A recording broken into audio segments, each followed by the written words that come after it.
welcome to Bases at the Barge, Part 2, with Max Spiers. This is Max's first public appearance, and he was very nervous because this is something which he can be triggered on. So it's a great deal of effort he's gone to come and display and talk and take these questions. So at the Coronation Hall, we have Max Spiers for the Bases Project. Everybody out, and smokers, yeah.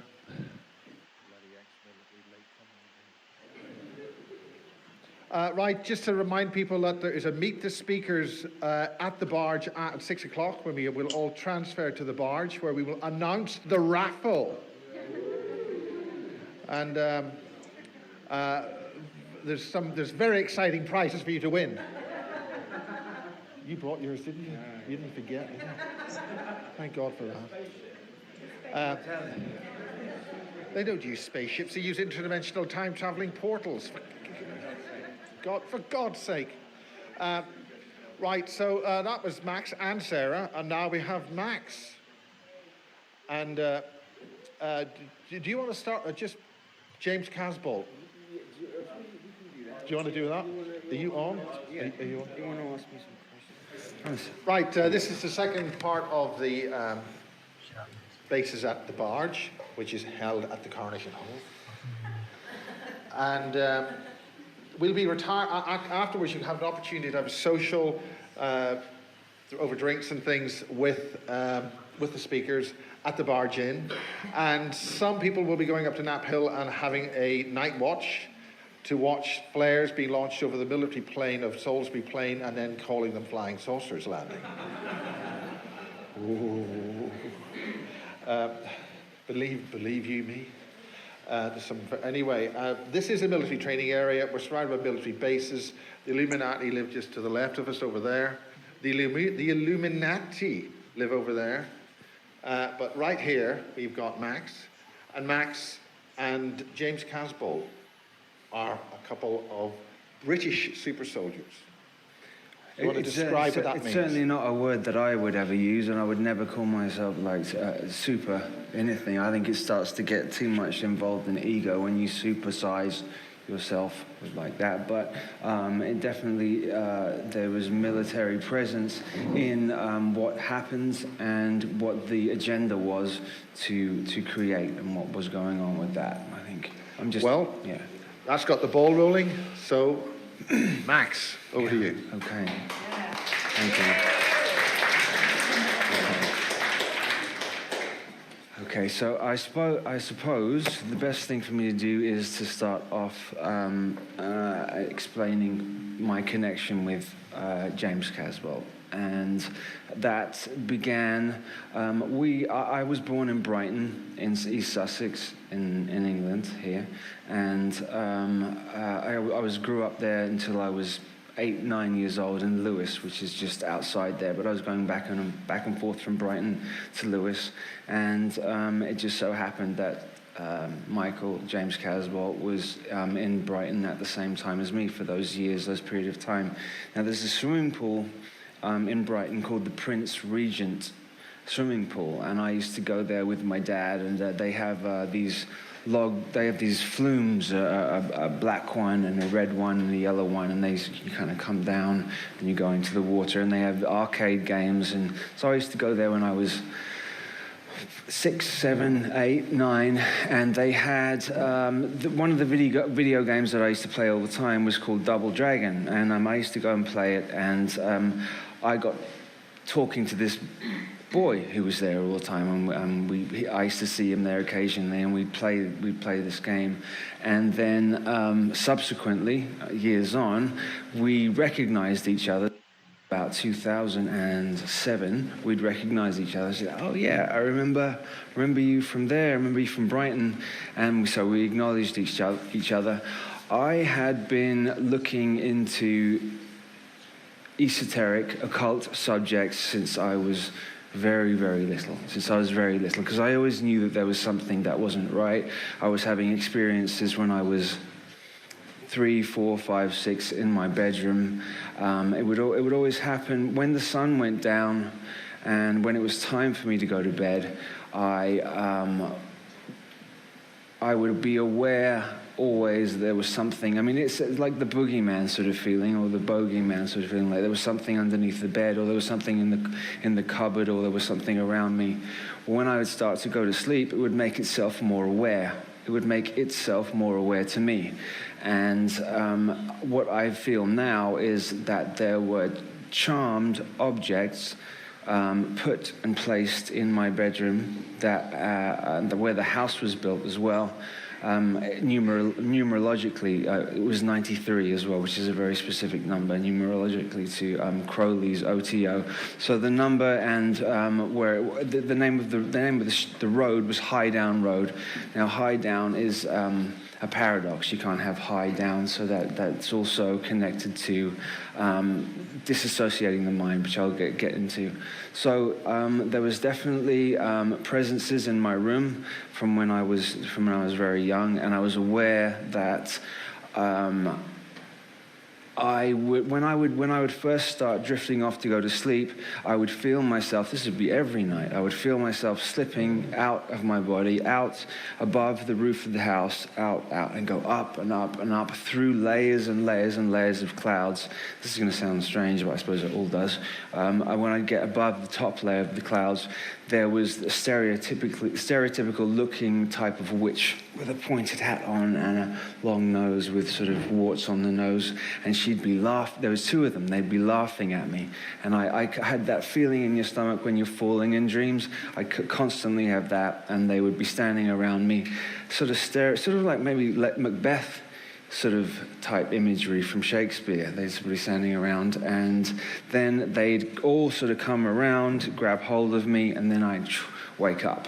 So this was a recurring thing, and my family goes back for the last certainly 100 years. We're all involved in the occult in some way or another. Not involved in the occult. When I say the occult just means hidden. So it's not. I'm not saying there were black magicians, black witches, or anything like that. But there was certainly a lot of rune stones readings, tarot card readings.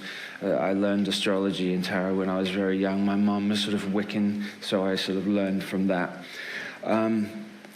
So when I became aware, as I got older, 6, 7, 8 years old, so there was an interim period. Between the ages of 5 and 6, my parents had decided that they were going to move to California, move to Los Angeles. So they just, out of the blue, upped and moved. So from the ages of between 5 and 6, I was living in just off Sepulveda Boulevard, which is in the Valley area of Los Angeles. Now, there is, I think, Andrew Bishago talks about the Mars jump rooms, which are situated on 999 Sepulveda Avenue. And I lived right near there. And now the jump rooms, supposedly, and this ties in from my own investigation, the jump rooms are only available to be, children are only available to go through them. Something to do with the molecular construction of a child before the age of puberty that allows them to go through this sort of like, from my memory, it's literally, there was two ways, literally like a door. So you'd go in through the door, stand in the door. It would be like maybe a lift. You'd stand there, then you'd feel this incredible feeling, like you were being completely disconnected from everything. And then when you'd come out, you'd be in somewhere completely different.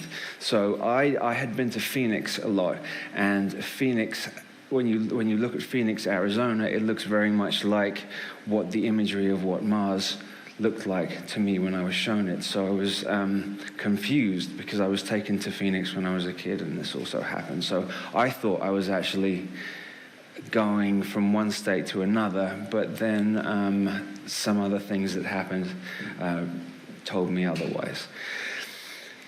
For this, I do come from so my background is Celtic and French. On my father's side, he's a descendant from Charlemagne, which is a French nobility family that goes back to the south of France from about 6, 7, 800 AD, and it's a royal sort of lineage line that comes through France, but it came through, they sort of migrated, they took control of each spot, and they migrated to another spot. So if you imagine, they began in Babylon, conquered Babylon, went over to Sumeria, conquered Sumeria, went to Egypt.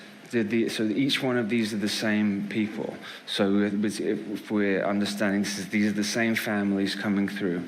From Egypt, they went on to and created the Roman Empire. So when I'm talking about when someone says the Third Reich or the Fourth Reich, it's actually 10th, 11th, 12th. So these are the same beings that have done that. And pre-Atlantean times.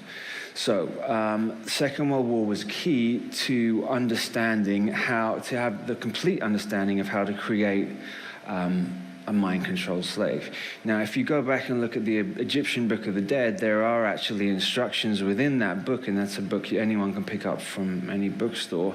It explains how to do that. But the sort of like the modern Nazis, perfected it. They perfected it. And I think that they got the information of how to perfect and shatter the human mind from the tall greys or the zeta greys. There are two forms of greys. There are the short greys that seem to me to be lackeys. They seem to do what they're told. And then there's the taller ones, sort of more gangly looking, which are like this tall.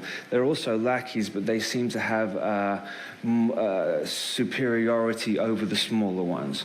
So this is all in a hierarchy structure. Everything is done hierarchically because that is that's the mindset of these particular beings. So from how I understand it, this present state that we're in, you have the Anunnaki consciousness, stream of consciousness that is pretty much in control of this planet at the moment. What they've tried to do is make us think that the planet Earth itself is not that important, that we're just some rock somewhere with evolving beings on it, and but that this is the only place, and that nothing, when in fact Gaia or Earth is the jewel in the crown. It's the actual jewel, the most important thing, and everything actually is revolving around and focused on this. Earth is actually anchoring everything else down from ascending. This planet is anchoring it down. So that's why all eyes are on this planet at the moment, because when we release it, when the human beings here release it, it releases everybody else. So they're watching for that to happen.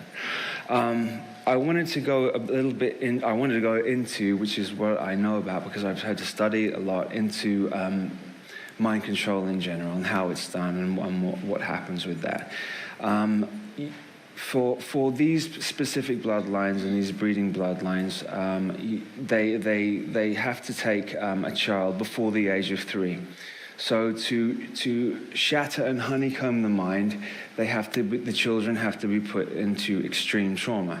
So any way that you can extremely traumatize a child before the age of 3, electric shock, rape, extreme physical abuse, any torture like that. What will happen when they were testing out the breaking points of human beings at Tavistock? The Tavistock Institute originally was set up to work out the breaking point of human beings. So that once the human being breaks, it shatters at the top of the spine here, it shatters that and sort of honeycombs into many other possibilities for personalities. Because the body doesn't want to go, or the mind and the soul doesn't want to go through that trauma, so it separates itself off. And so what they had, the Nazi doctors, Mengele, and Himmler and the SS crew had worked out, and they'd got information from the Zeta of exactly how to do it, exactly how to program it. So then once the mind is shattered, then you can then, in each of the honeycombs, which would be another personality or another alter, can be specifically programmed and to anything that you want it to be.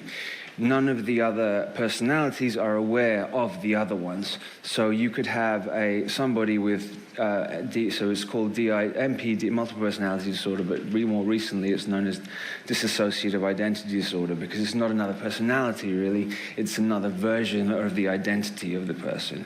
So it's not another personality. The primary personality is the front personality, which is all of us communicating to each other now. That's the front alter personality. Is not aware of, if that had happened to you, is not aware of any of the other ones. Now, the programmers themselves have ways of using color, tone, hand signals, frequencies to be able to switch to another one, to another personality through, so like I said, with the honeycomb is there, and switch to another one. So there could be one personality, which is the front one, that didn't have any abilities whatsoever to ride a motorcycle, to shoot, to be a sniper, to do any of these things, but another one, if it's then activated, is then completely able to do it and has all these abilities. So you can, that way was the way to be able to create an undetectable mind-controlled slave, because the other personalities are not aware of the other ones. The key of, okay, so I mean, I didn't really want to get too graphic with it, because some of it is really hard to talk about, and so sodomy is one of the main keys to doing it, because what happens is when you rape a child before the age of 3, what happens is it sends electrical signals up the spine, which then explode at the top of the spine, and then that's the easiest and fastest way to create multiple alters. It's called vasovagal shock, and they also call it in the Egyptian Book of the Dead, it's known as the Key of Solomon. So that's another way of putting it. I'm just trying to lead on from that. Mengele was at the head of doing that. He was the one who was the head of the main scientist for doing that and understanding it and learning it. There's a lot of, I don't know if everybody knows who Michael Aquino is. He is directly connected as well to that.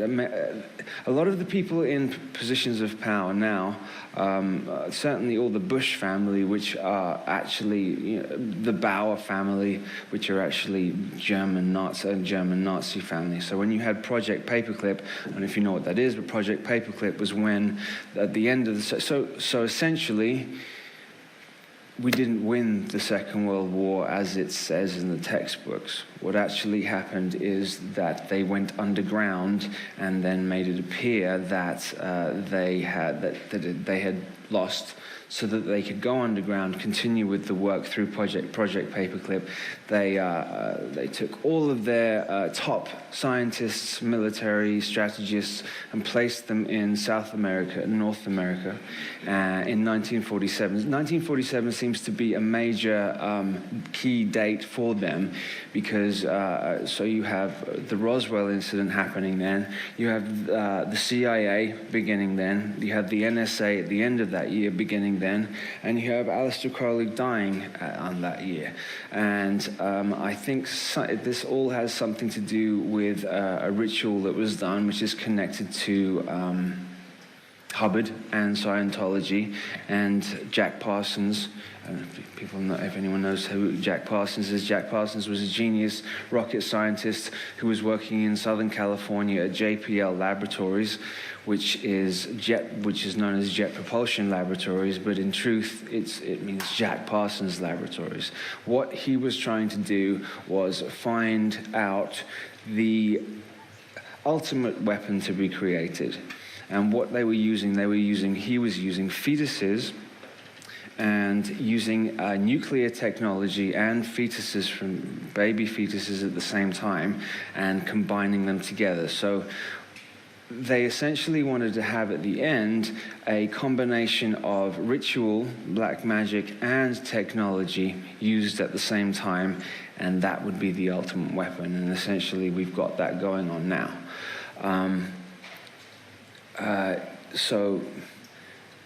I was saying earlier when Sarah was speaking, any of the outer heads, any of the outer rulers that we're seeing at the moment, any of the prime ministers, any of the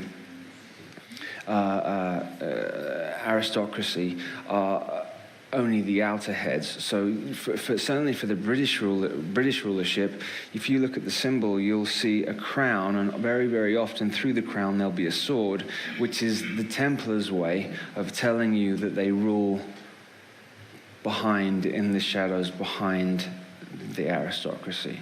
The Saxe-Coburg-Gotha line, which usurped the British throne, which they called themselves the Windsors, that certainly isn't their name. They're a German family who, Victoria was the first one, came and stole so they're Germans. They've been German for the last 120 years. So Germany really is at the rulership of this country, and they are still today. They've just done it subversively, and they've just done it underneath the radar. And what, in their mind, what better way to do it is than to disappear and then get everybody in in a comfortable position where we think everything's all right, and then hit in the last second, which I think is really what's going on now. They're not able to hide themselves as much as they could do anymore because of the frequency of the planet raising. They can't hide anymore as they used to be able to. So there was what they wanted to do at the end, after the end of the Second World War, which was really about money and was really about testing out the collective trauma. So we all, as a species on this planet, we all have, we're all traumatized. We're all traumatized collectively through the wars that have gone on. Outside of the individual trauma that goes on, as a human species, we're traumatized. I noticed, just as an example, walking down the high street yesterday where I live, and a bang went off, and everybody, I could sense the fear. There's an underlying fear with everybody on this planet at the moment that something is sort of about to happen, but they don't know what it is. So you've got a lot of people who were speaking out about these things now sort of running to the solace of Christianity or a religion because they don't know what else to do. The Christian religion, and I don't want to step on anybody's toes, it's just, all this stuff is just from my understanding and my research, which has been 15 years of research, because I needed to find out what happened to me in 2008. I think I'll briefly go into what happened to me in 2008. I knew that people had told me throughout the years that sometimes that when I would speak about something, or I would watch a movie with somebody, or read a magazine, or read a book, and then they would then say to me, I'd say, "Oh, should we put this movie on again?" And they would say, "Well, you just watched this yesterday, or you just did this yesterday," and I would have no recall of it. So I knew there was something wrong there. So I'd be missing time. Or what I think it is, actually, a lot of the modern movies that come out immediately have trigger in there. So they're layered movies. So when certain people watch it, that will trigger you into a slightly other altered state, and then the movie itself can then program you, and you would have no idea at all that you've been programmed. So I watched Oblivion for the first time, and I had absolutely no recall of the movie at the end of it.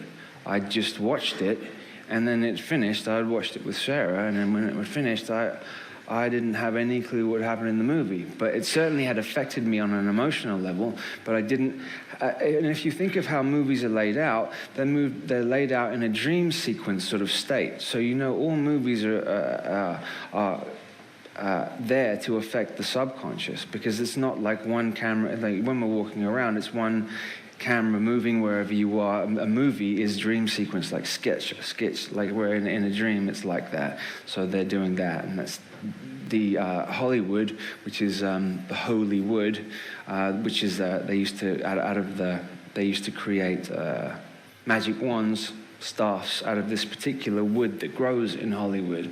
I used to live in Hollywood, and this particular wood stinks, actually, and Hollywood isn't a particularly nice place.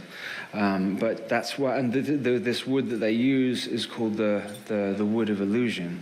So the illusion is created and stems from Southern California, and it sort of pervades out through. So they're using the U.S. as a testing ground. So they test it out. They'll test out different things there in the U.S., usually on the West Coast. Coast for certain things and the East Coast for other things. East Coast is more European, so they'll test out different things there. And then if it worked, they'll try it in other countries. If it didn't work, they'll leave it. So in 2008, what had happened? I had searched and searched. I'd been speaking to Michael, to James Caswell, for a couple of years, and we had come to some conclusions. We remembered certain things. This is my only memory of him then was when we were children. I don't remember him as in the in-between time. I recognized him when we saw each other, but I don't remember him only when we were kids. There was this particular swimming pool. They tend to use big bodies of water because water is a stargate in and of itself. Water is needed to use frequencies and vibrations. So I have this memory. I have a memory of this, and it's strange. I had got changed after I'd gone swimming. And there was a door that was on the right-hand side of where the swimming pool, which is the Prince Regent swimming pool in Brighton. And I always remembered it was a locked door. And somebody who worked there, who was looked like they worked for the swimming pool with a whistle or whatever like that. And they sort of ushered me over this way. They said that my dad was going to, because I was there with my dad. They said that he was going to be here, or he was somewhere in the changing room. Well, I got taken through this door that was always locked. As I went through the door, there was a spiral staircase on the left-hand side there. So the door, I go through the door, spiral staircase here, spiral staircase on this side. I was taken down the spiral staircase, and there was somebody else on this side going down the spiral staircase. So we walked down. I didn't see that person. I was just, as I'd gone through the door, I felt sort of like in a sedative, sort of hypnotic state, where I was very, I just sort of went along with it. Why, there's a word I'm trying to think of. I just sort of went along and did what I was told to do. And when I went down the spiral staircase, there was some sexual ritual that was going on there, and I was sort of watching it. I was sort of watching it, but without any feeling associated with it, just watching it. And then there was a classroom behind. This is just one of the stories where I was in a classroom. There was another door, went through the door, and there was sort of like school desks. If I remember, there was four kids sitting at each one of the desks, and but all in the state, I sat down, all in a state of sort of like this hypnotic state, looking forwards, and a man came around, put what I can only explain as not a Rubik's Cube like that, but another version of it. I think there was another one that came out 10 years later where you unfold it, or something a little bit like that, with symbols and glyphs and other things on it, and I didn't recognize what it was.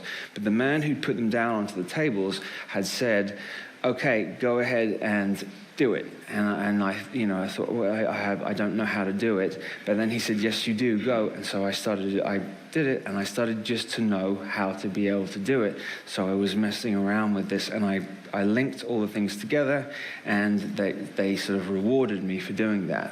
So this all happened over a period of what felt like an hour's time. When I came back upstairs through the same point, I came back out. There was the fruit machine, the arcade machine that I was playing on. I sort of went back over to it and continued playing on it. And my dad came out, and we were there, and we left. So that thing that happened, then as like an hour went on, 2 hours went on, I had convinced myself that it didn't happen, because it felt like I'd woken up from a dream, and you know how a dream sort of dissipates as the hours go on when you wake up. And I was a kid, so I rationalized it and said that it didn't happen.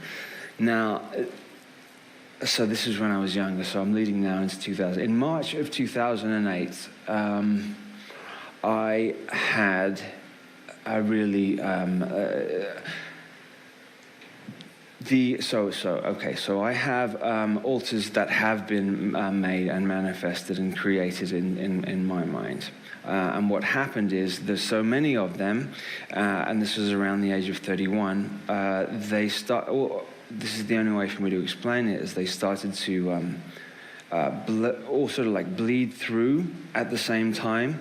And as they were bleeding through, it caused complete confusion to me because I didn't know. It was like a complete loss of identity. I didn't know who I was anymore, and I didn't know.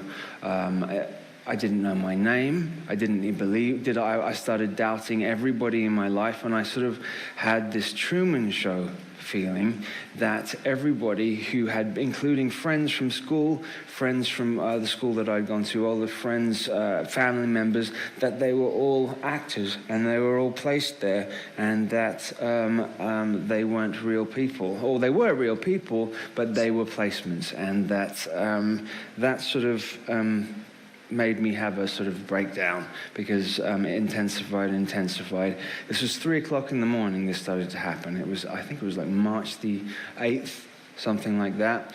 I came out of my house and I stood in front of the house that I was living at the time, and I was standing there, and then I looked across, and there was two men standing. I've never told this story, actually, I don't think, on camera. There was two men standing at the top of the street where I lived, and they were South America. They were Colombian. They were both probably about my height, and they were standing there, and I was standing at the front, and he's like this to me.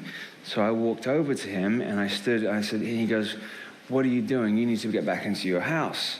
And I said, I'm confused at the moment. I'm not sure what's going on. I was basically sort of asking for help because I needed help from anybody who was around at the time. And as I turned this way, I got hit. So I got hit across the back of my head and then hit. So there was two of them, got hit from that other side. I went down onto the ground. As I fell down onto the ground on my back, these two guys attacked me, and I was covering myself up. But I mean, I got hit multiple times in the head. My nose is broken, it's still actually broken. And I managed to get up from underneath them and scramble back into the house. So what I think was happening then was as the programming was breaking down, they don't want a person to remember what's happened, because then I'm able to stand up here and speak and explain, what I feel is happening. So they either want to discredit you completely, discredit anything that you have to say, so they will assassinate your character, get you in a mental institution or a prison as quickly as possible, or kill you. So I'm sitting in the house bleeding at that point. Police show up, ambulance shows up. I came out of the house. They put me on a gurney, and I was in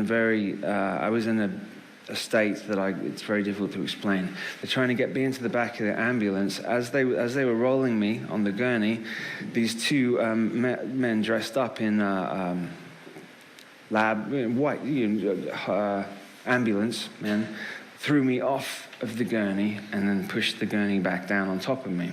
So something didn't make sense there. So it was like I was being set up. I felt like this whole thing was being set up. They then picked me up, put me back on it, put me into the back of the ambulance, and then I don't remember anymore. The next thing I remember, I was in a coma in the hospital, where I didn't know where I was.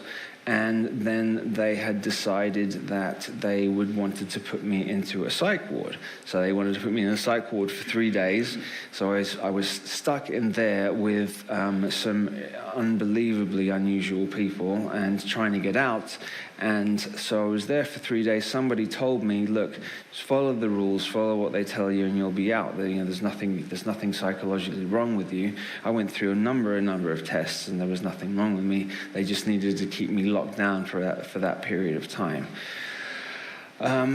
So I transferred I went from this hospital to this particular ward. I left after 3 days from this ward, and then they wanted to, then I was placed into a rehab center but it wasn't for a drug rehab, because I was clean. I wasn't using drugs at the time, but I was left in there. I was there for 9 months, and what I now know is that this is a reprogramming center, and what they were using primarily is neurolinguistics and I actually found secretly, one, I was just searching around. It's a big place. I was searching around and I found these neurolinguistic books.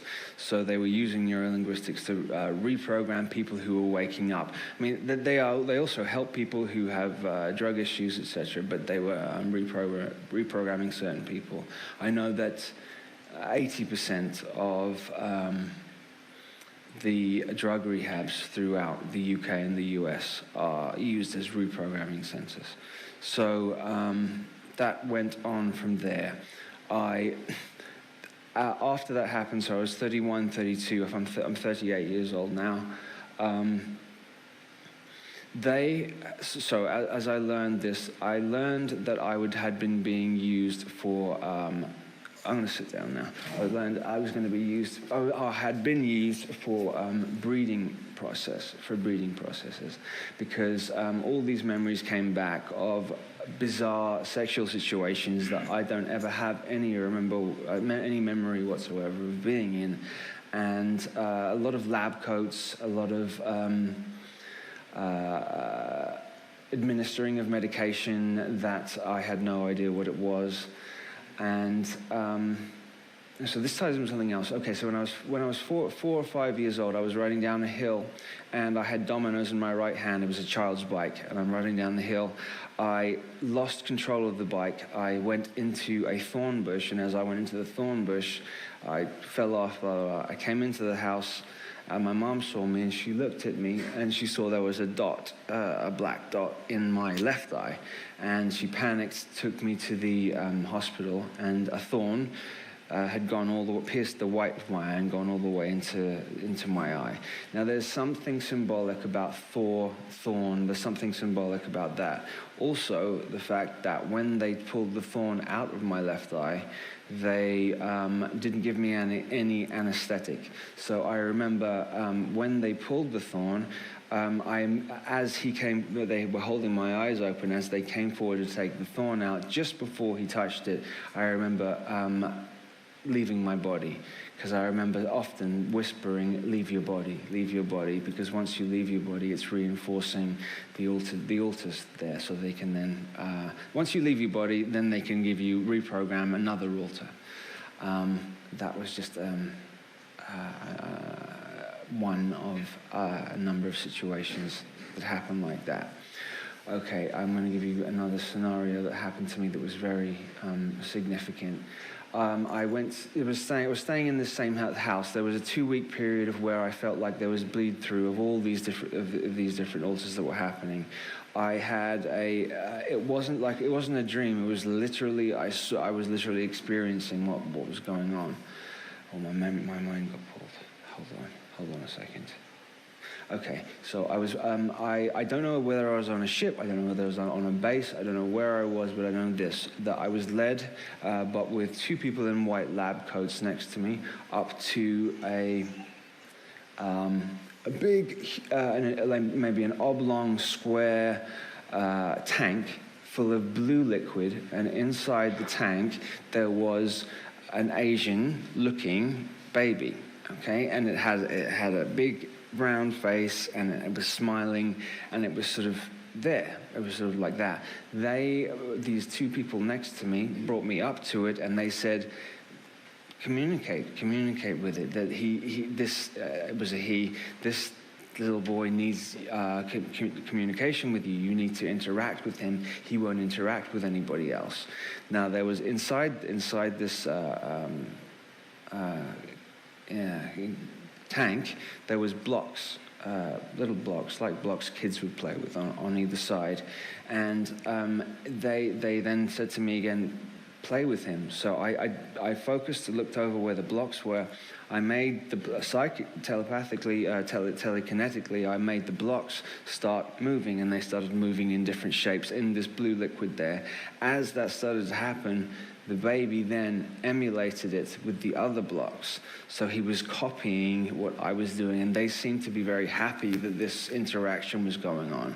And they wanted me to come back every 2 or 3 days, seemingly, to keep interacting with this baby. This went on for 6 months. as far as I can remember. And then I was taken by, this is all in laboratory settings, very, very clinical, a lot of steel, silver, and everything was very clinically done. I was taken into another room by an Asian woman, and she sat down with me and she explained to me what had been going on, and she was very kind. This wasn't negative. This wasn't a negative experience. She explained to me that they had been using my DNA to test and to use for different breeding lines, So they needed my DNA or sperm for specific lines that were being done. They wanted to mix and match to find out, to create I think some of these babies, because they were just being brought up in a very sterile environment, like in a base, like in a ship, they need some interaction with beings who interact regularly with people, so that when the baby is then incorporated into society, it has some idea what it's like to have to have experiences with other people. So that was my sort of service to this particular child. I also had a very strong feeling that it was my child as well. I got explained in detail why and what it was by this Asian lady, and if anybody has any questions, and then I can sort of like move on with other things if I go with questions. Just that you said it was involved in this breeding program. Yes, yeah.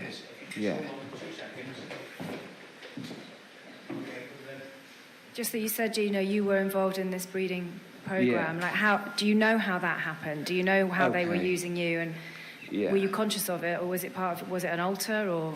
Okay, so when the breeding programs went on, yes, it was done in an altar. It wasn't done in the front altar, which is the walking around person that I am. They would never do that. They would do it in a separate altar.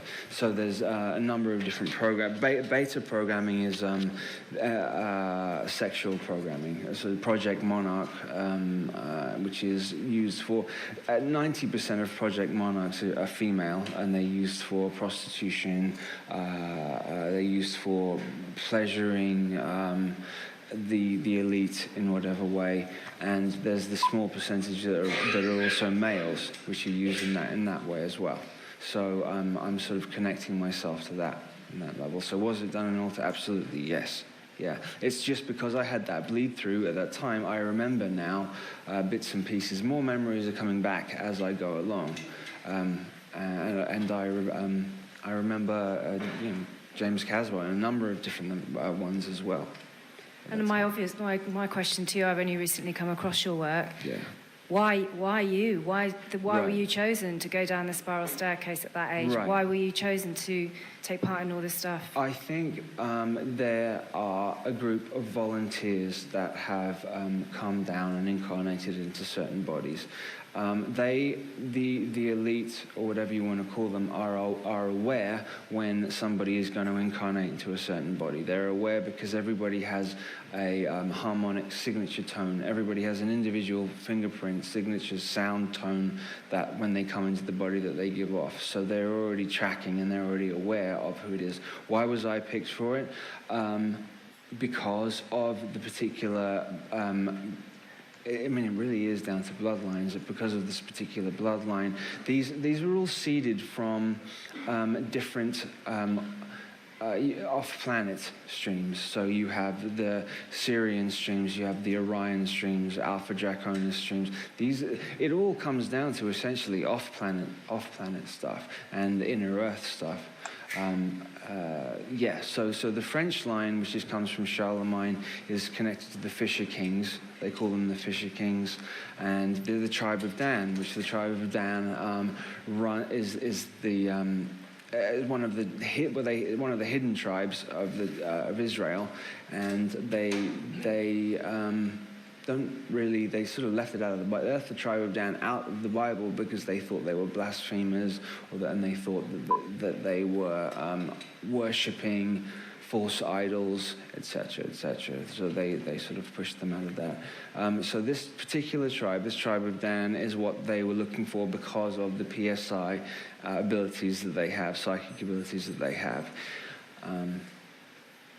In the 1950s, there was something called Project Oak Tree, where it was looking for women who were from that particular tribe as well, and men who were from that tribe, and the children who were born from mothers and fathers who came together who were born in the 50s, who had their children in the 70s. So from 1972 to 1978, there was an influx of these children being born, and they were tracking these children.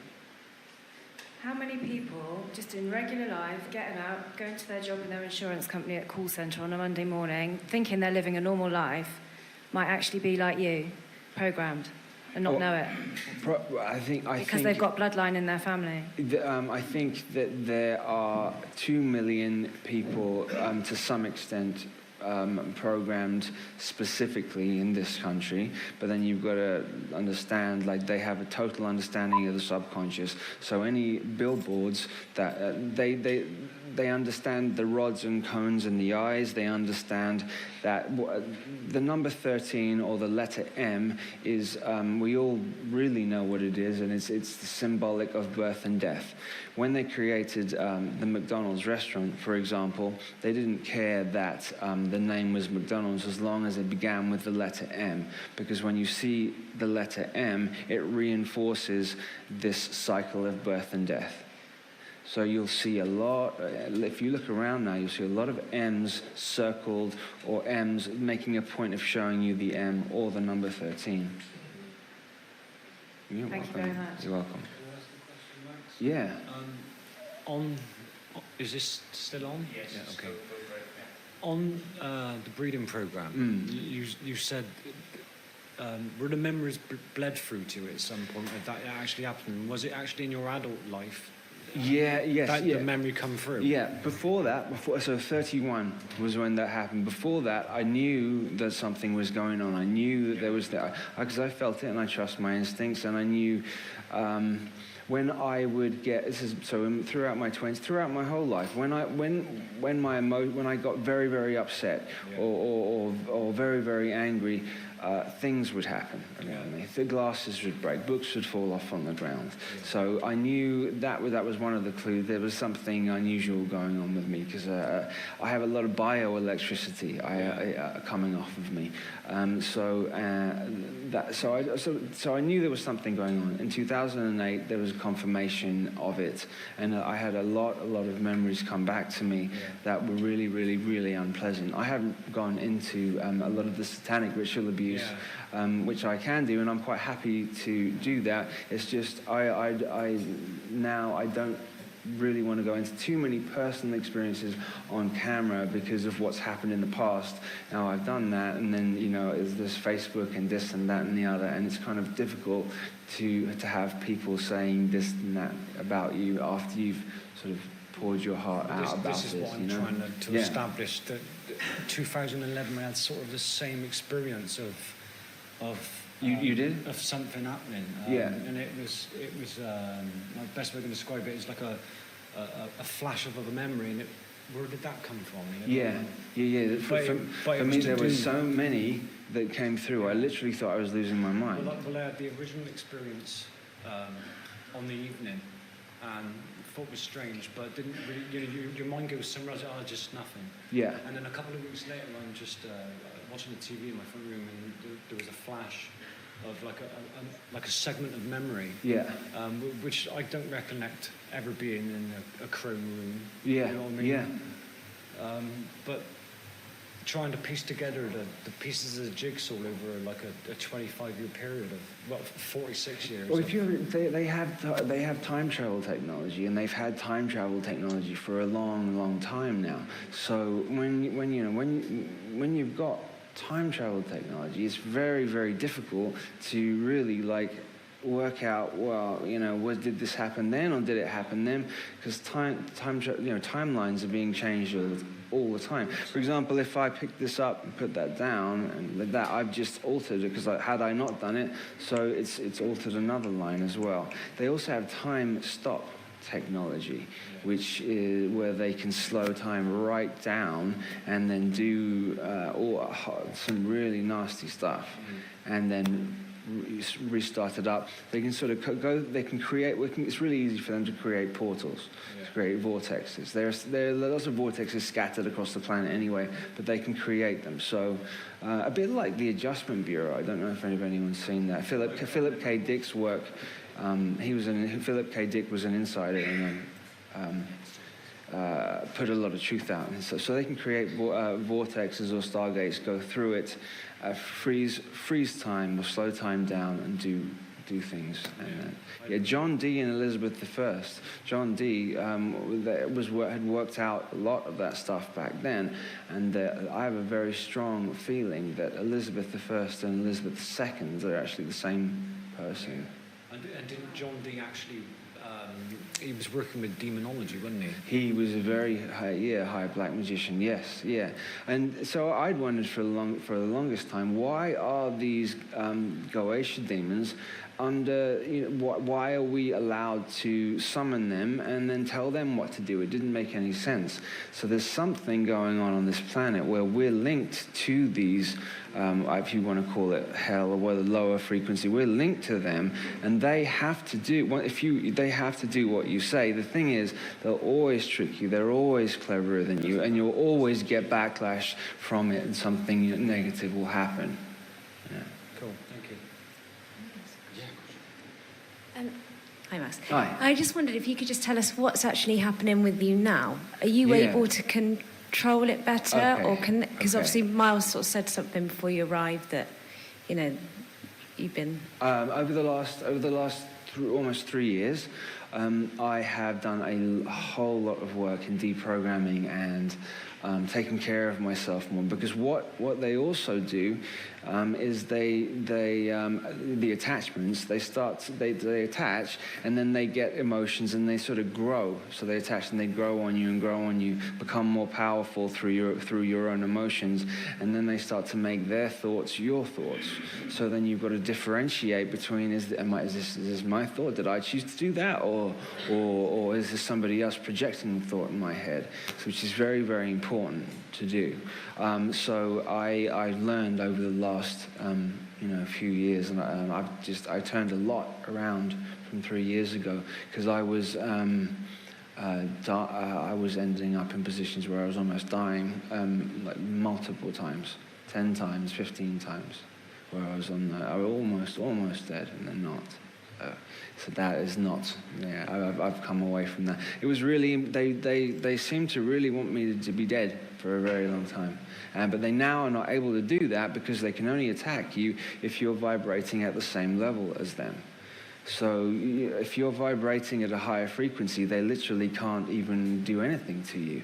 So in terms of high frequency and doing nice things for yourself, giving back to other people, taking care of your body in terms of eating things that aren't shitty, and that is raising your vibration, because they like toxicity, they like that nastiness. So if they can trick you into doing something, somehow corruption, it's corrupting you, doing something, offering you a large amount of money to do something that would hurt somebody who you really cared about, then you are lowering your vibration, and then they've got you.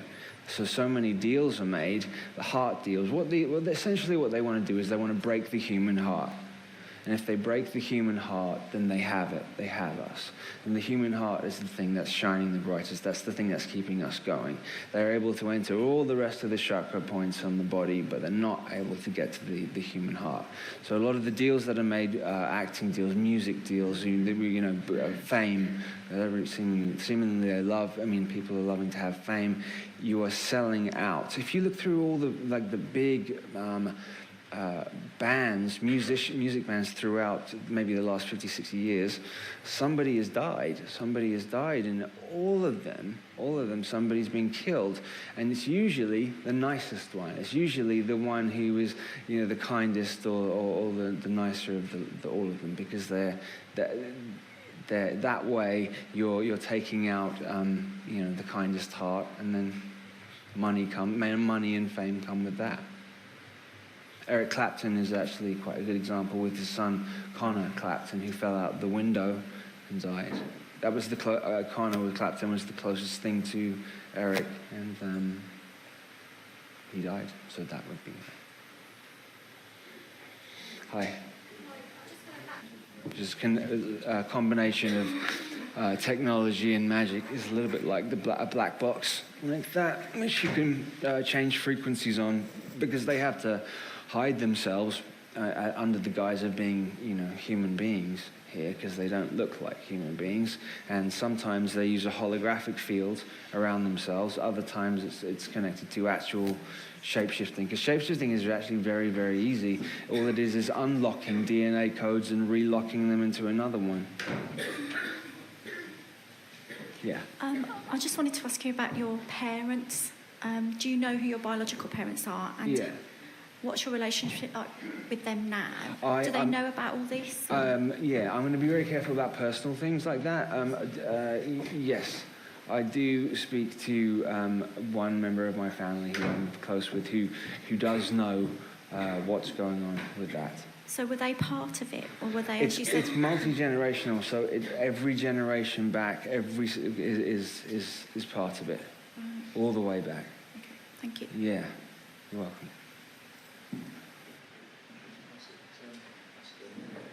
Thank you very much.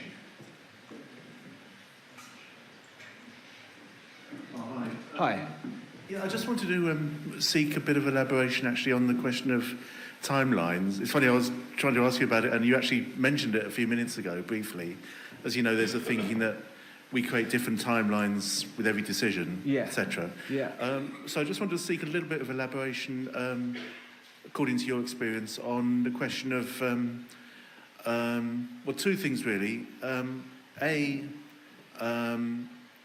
The extent of control that the elite that you referred to might have on timelines, and B, whether if they are controlling that to any extent, whether it's on a timeline being a consensus timeline as a collective group of humanity, our total timeline, or whether they might be influencing individual timelines, if it is a case of individuals creating their own timelines. Okay. Just to comment on that angle, really, if you may. Okay, so just to expand on that a little bit, I believe that the external world, everything outside of myself, is a reflection of what's going on inside of myself. I believe that essentially I'm walking through the imagination. I am the imagination of myself. I'm walking through the imagination of myself. And that when you change something significant about yourself, you're going to change the external reality, because this is the micro and that's the macro, and it does work, even down to the point of if you put a different shoe on in the morning, that if you switch up something around the other way, you'll notice that things slightly shift and slightly change. Choices that you make will shift different timelines, but then it comes down to being able to differentiate whether or not it was your choice in the first place. So if I'm driving in the car and all of a sudden I feel like orange juice, is that because I really want the vitamin C and the orange juice my body wants, or is it because 2 days before I was influenced subconsciously by something else that I saw somewhere else, on a billboard or from a commercial or something like that?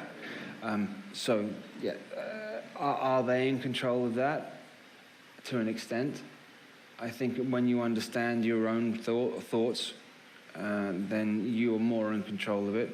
And if everybody here is a single unit, really, it's just broken. So we're all one piece of glass. Just it's been dropped and it's just broken into separate pieces. So if I feel aware that everybody here is a part of me, and I'm just explaining. And so you're me, I'm you, and you're just explaining things, reminding you of things that you already know. Thanks for your view on that. You're talking about timelines. What are your thoughts about CERN and how are they involved in manipulating time? I think that CERN is trying to. I think it goes back to what Crowley was doing in the 20s and 30s as well. They were trying to open vortexes through rituals and ceremonies to allow very low vibrational beings in through these to sort of run amok and do what they want to do.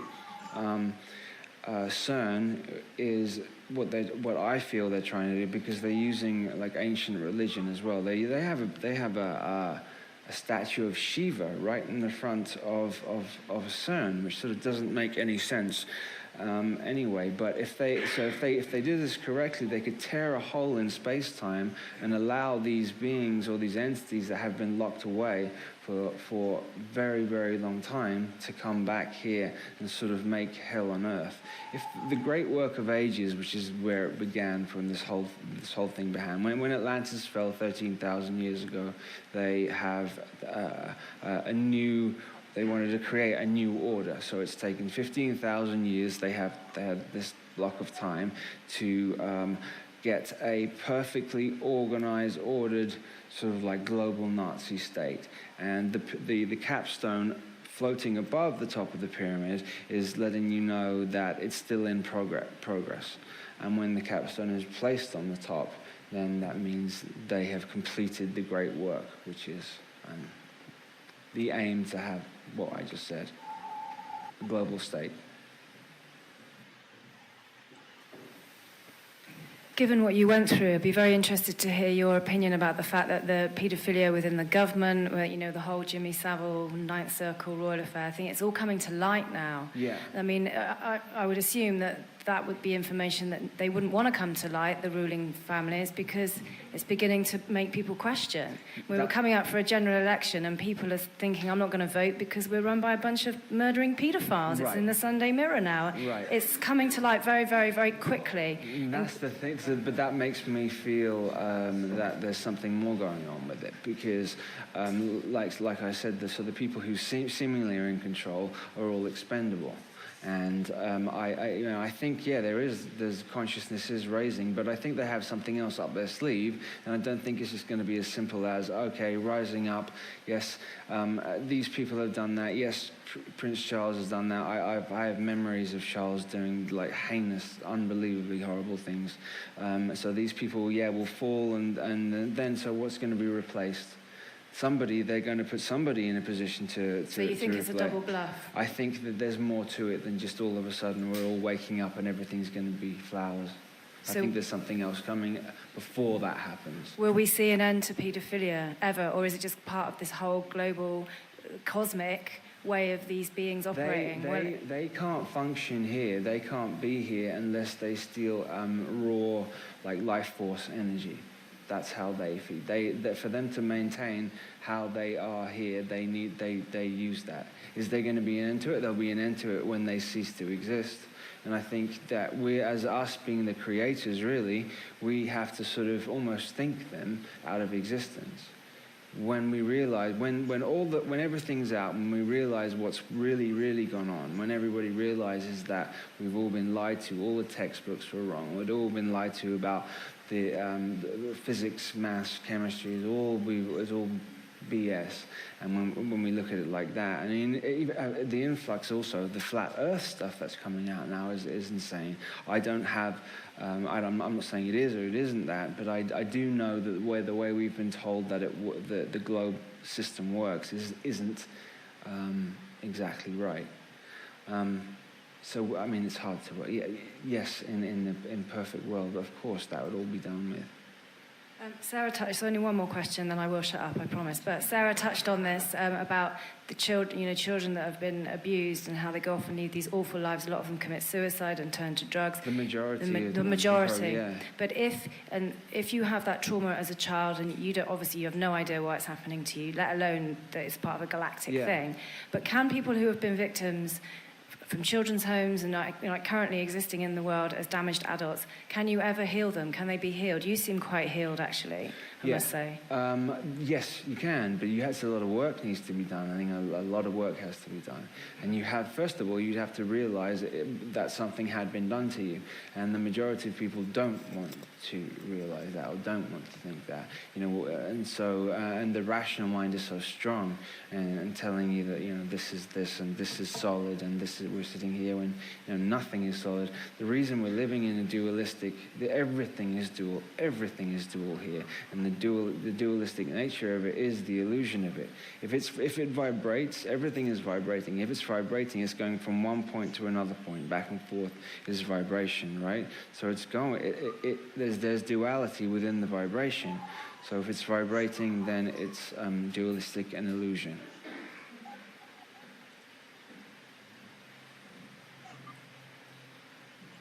Yeah, great, Max.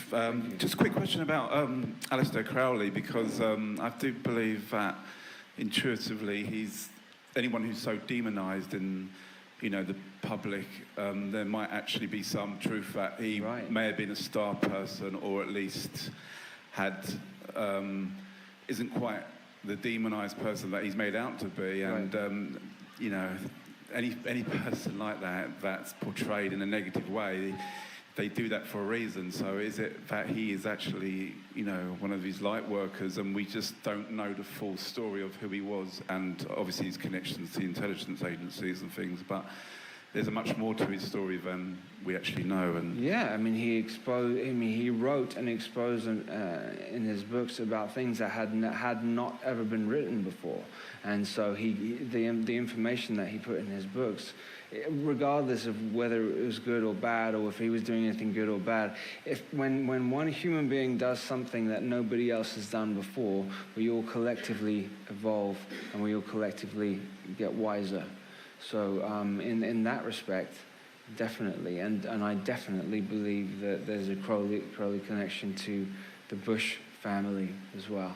And I feel that Barbara Pierce, who was Barbara Bush, was the child of Crowley and somebody else.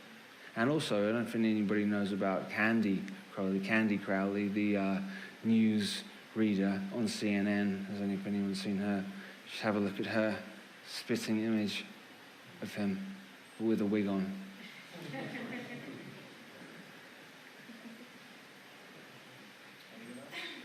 I was just wondering how your schooling years were and how you managed to deal with the system imposed on teenagers, and then how that led you to, because you said, I don't like using the word super soldier like you mentioned, but how were you plucked? Okay, I went to a private school in Canterbury, and a lot of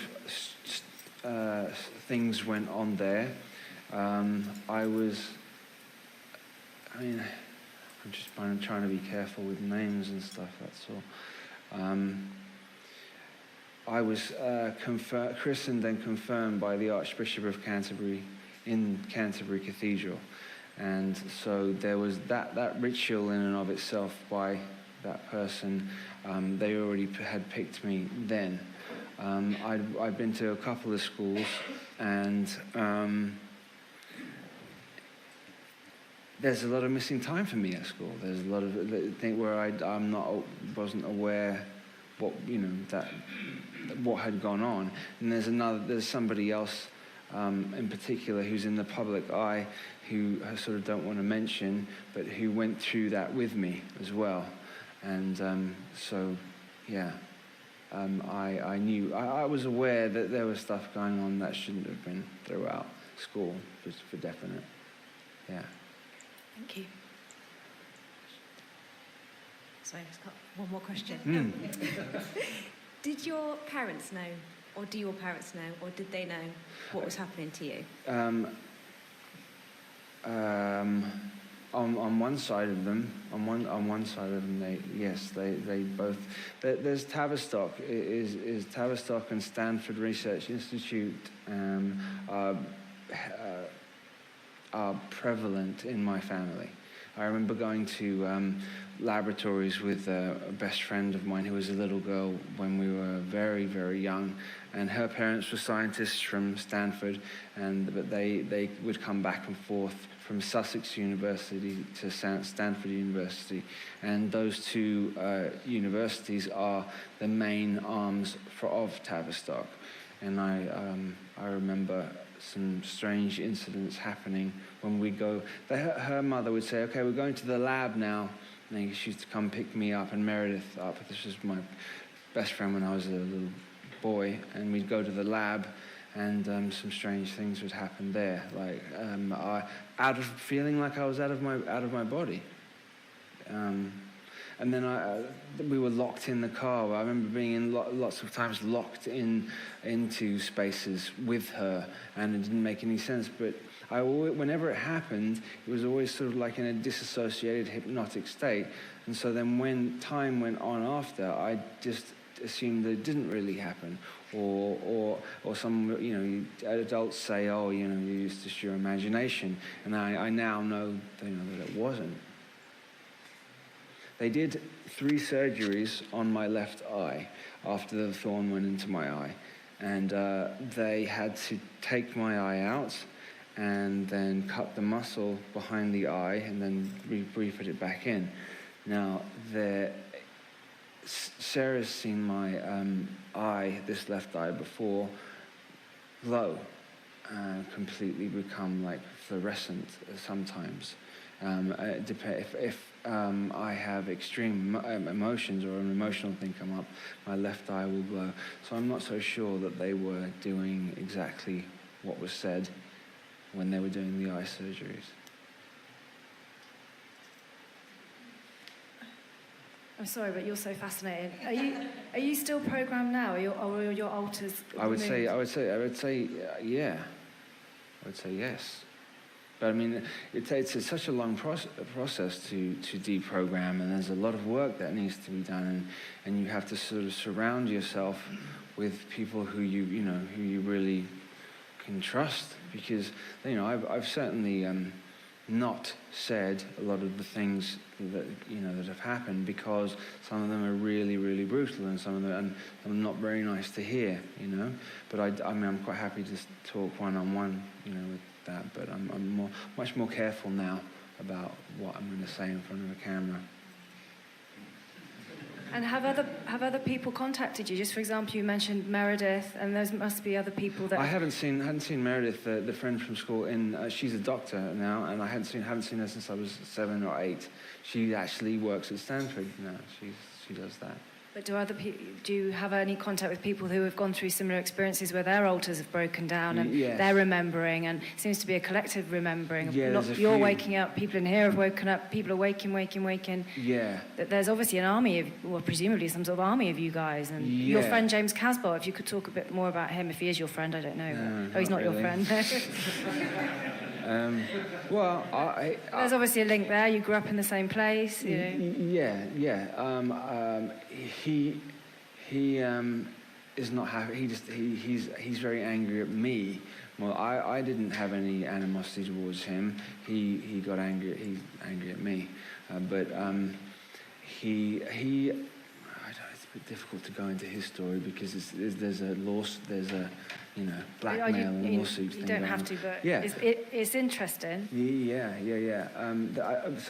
So we're born 6 days apart. So we're both Capricorn fire dragons, which is very significant because the game where I met him, the game that we were playing was called Double Dragon. And so I think the arcade game itself was programming, and something to do with splitting, something to do with trauma bonding. You put 2 boys together and traumatize them at the same time. You have a link forever from that, so that I think that was going on. He remembers that. Also, these water slides that came down into they're very symbolic. It's almost like coming through the birth canal, and coming through a black birth canal, a red one and a yellow one.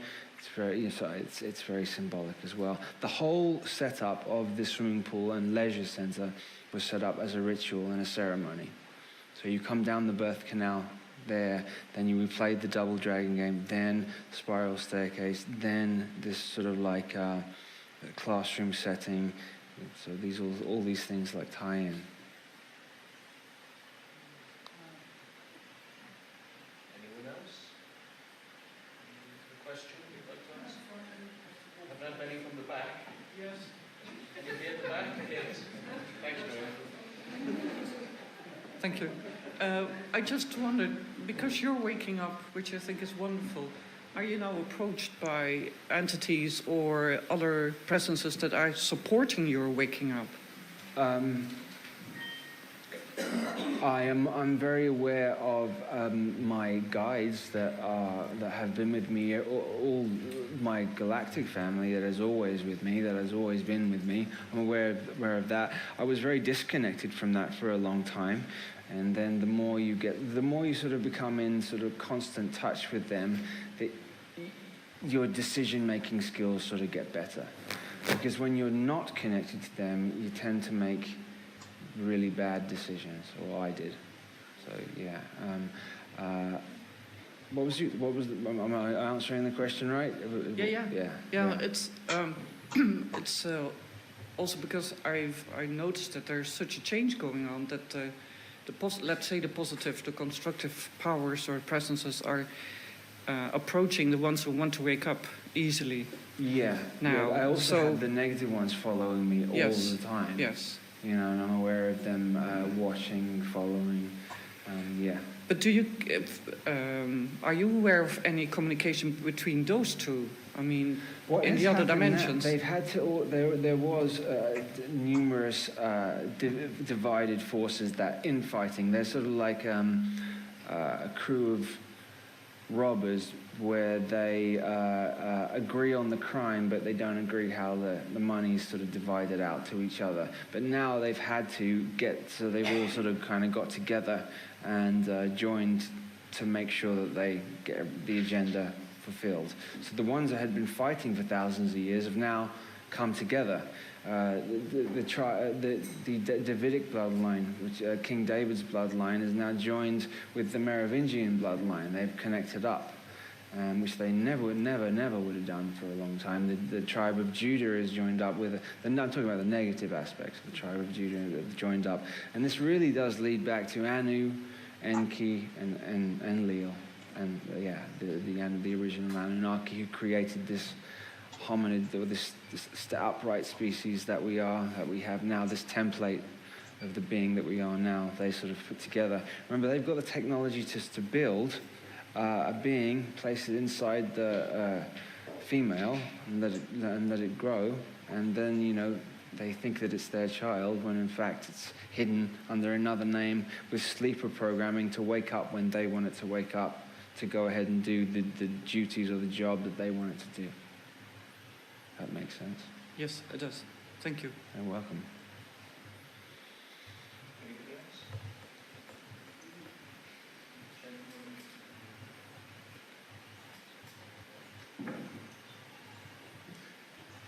Hi there. My name is Ashley. I wanted to know that in your earlier speech you said chakras. So I would like to sort of amplify, are you in any way spiritual in terms of your spirituality, and how do you balance the future? How do I balance the future? I stepped out of thinking about things that are negative and positive and future and past and up and down, because that's reinforcing the dualistic nature of the trap and the prison that we're in at the moment. So my spirituality is sort of going within, and I found most of the answers and most of the things when I sit quietly away from other people, and then sort of, I'm not necessarily meditating, or transcendental meditation has been incredible, and so spiritually I find the answers within myself. As soon as you start looking externally for a God or an answer, you've missed the point, because then you're giving your power, in my opinion, you're giving your power away to something else when you're trying to keep it for yourself. We were all in this position because we've given all our power away to something that doesn't have our best interests. And how would you view past life and regeneration? Okay, so I would say that it would be concurrent life because time would be an illusion. So it would be all like a Russian doll, one with the other and the other. So it's all happening because there's only the eternal present that's really real. Time is very obviously an illusion to me. So how do I view that? Yeah, it means. So we're living in linear. We're all agreeing on linear time because it sort of makes it easier to meet up somewhere. Otherwise, we'd all be arriving here or not, you know. So, in terms of that, are you asking me if I believe in reincarnation?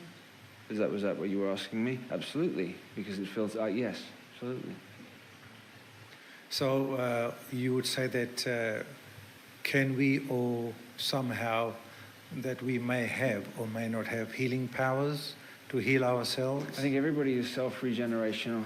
I think everybody can regenerate themselves. Thank you. You're welcome.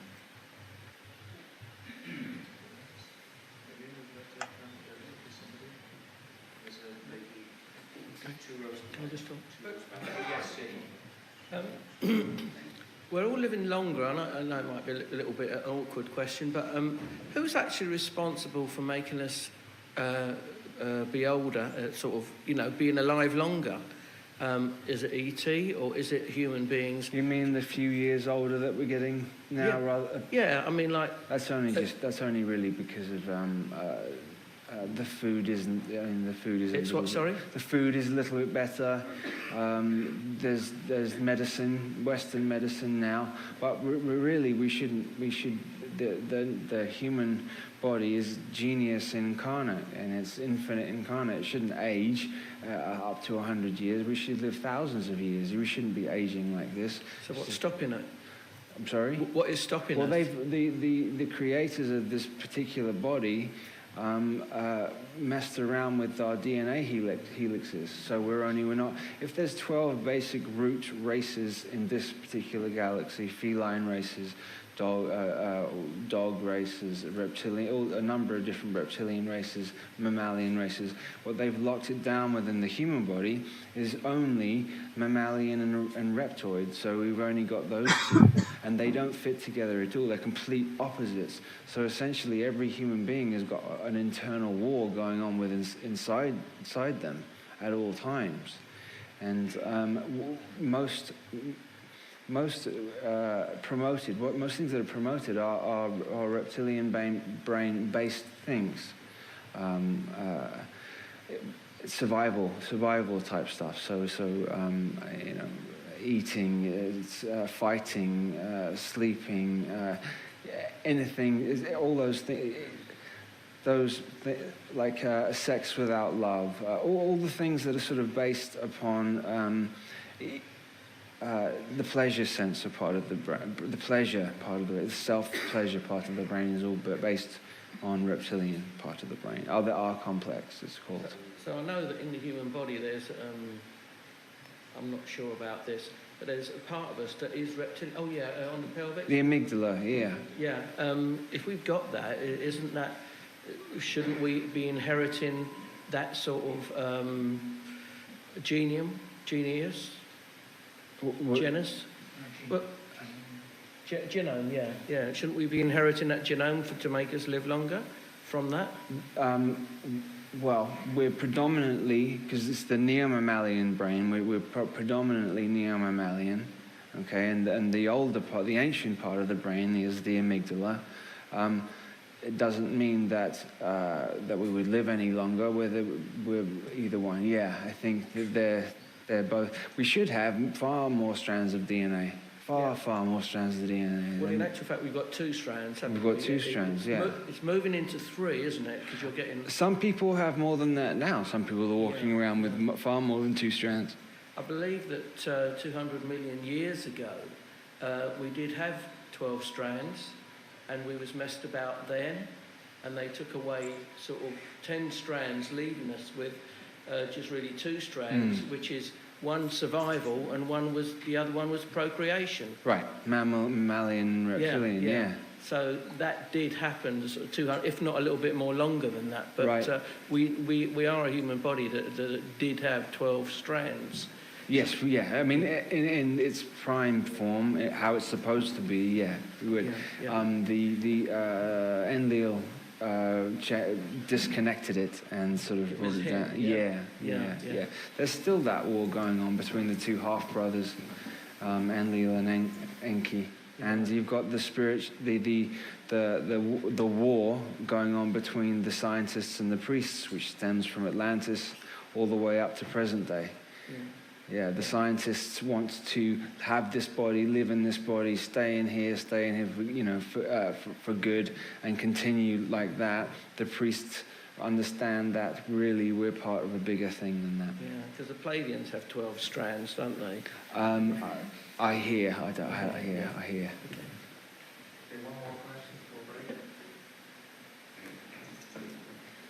Thank you. I press something? Hi. Hi. Hi, Max. I'm Lisa. Hi, Lisa. I'm interested to know, when you, going back a little bit, maybe 10 minutes ago, you said that there was possibly 2 million people that you guesstimated that might be of similar experiences to yourself? No. I think that specific programming has been done so there's beta programming, delta programming, omega programming, one or the other. I think there's been about in the US. I think it's been 2 million, about 2 million. So you do believe there's been plenty of people out there that have been programmed? Yeah. Loads and loads. And 90%, 95% don't have any idea. Okay. And so what do you think that end game is? What's your perception of that? So if there are all these people programmed, what do you think the end game is for that? A lot of time and effort has obviously been put into that. Yeah. So would you say the end game, or there isn't, they're just sleeping? No, they're there for a reason. I think that when it's shut, when everything sort of, when it hits the fan, then they're sleeper. A lot of them are sleeper programmers, and they'll be activated to do what they're supposed. I think each one will have a different thing that they're supposed to do, and some of them are shepherds. Some of them are to go and. Each one is different. Military programs. Sexual program, they're all different ones, but they're going to be used for that.